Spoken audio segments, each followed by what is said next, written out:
Lu-Bokolok. Nghe ba. Lo bini kai wai lo kumi pe no yin pe ti akwo ma di. Yen mi ringe yen. Ka yin na ma pe lo kumi no don konyi pete. Manyu ti me no dul mo mu chung kenyu. Wa genu mo ma ti. Do be we lo kumi no ko ti ti mo ge mo ma be. Mene lok don kama lok ti yen. Ento anon gina don pe yomu chunya. Ena ye dan eni magen binu. Kater wa lok me orgi. Dong po la kara. Wano nge ti dan mano ka. Lok me yum chwintie. I ote nyomer tim gana ngo. Waju lok kama leng. Iluong lu rem ge yopa ge chere. Men eni lok mape. Dong kara cha. Nye mo be wani. Kaya nen neno madong wun lok beti a doko tima diri odu. Dao cha ko donye doko luong wabe. Wa be win ben. En da wuni.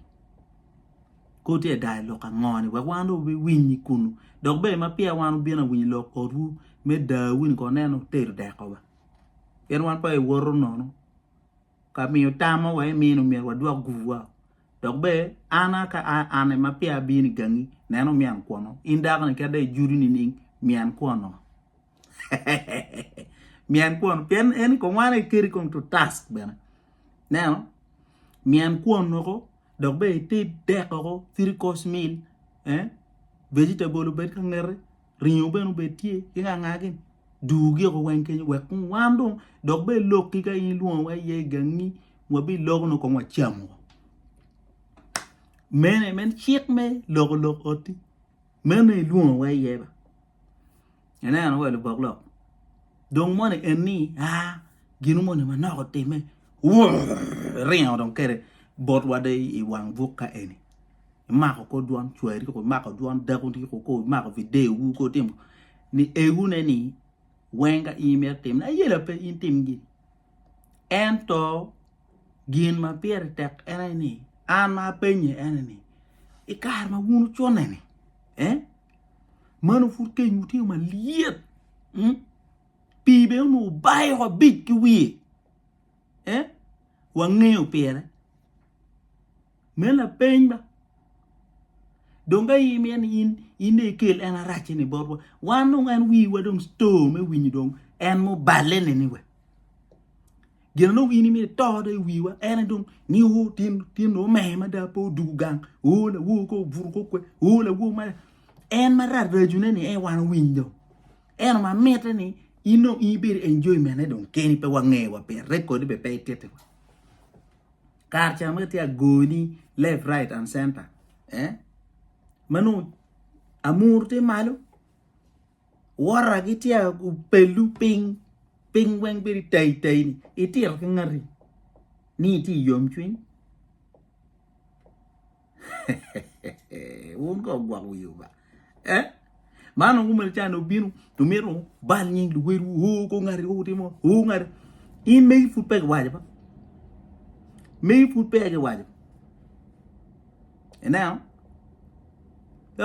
naga yang ba no Bokolok Naka yang ka yin dong in loka ya actually ka yin dong lok dong tia pale ba in luon lo diru ya diru me orutie ini kelu lok bot ki chi wa an ba won boy tia timo bala kit en nen ba men gal tia beru kit en beru ne dong pe ni hawiya chi lu diru wa unu lok wuni mana yang wan ti bera bini wan ti unong nan jal ginuni pe we check chi gonyu wudong ya ngan man o cher ne ena anwa eno pe man en men mer yenyo ja lu kot en mer yeni kan jal ginu monini we wan do tim ngoro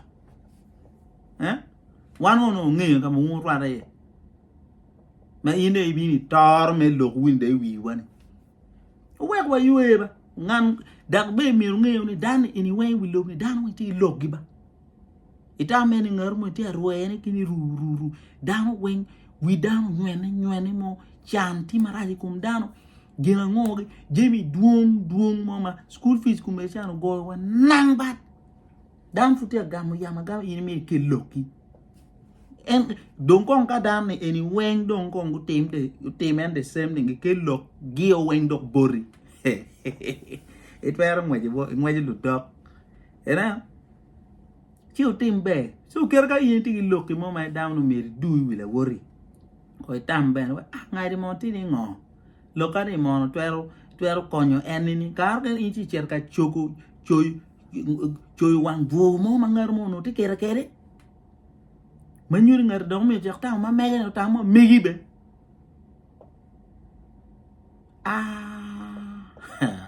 Anyiras. Gini pe ber ku mer ba.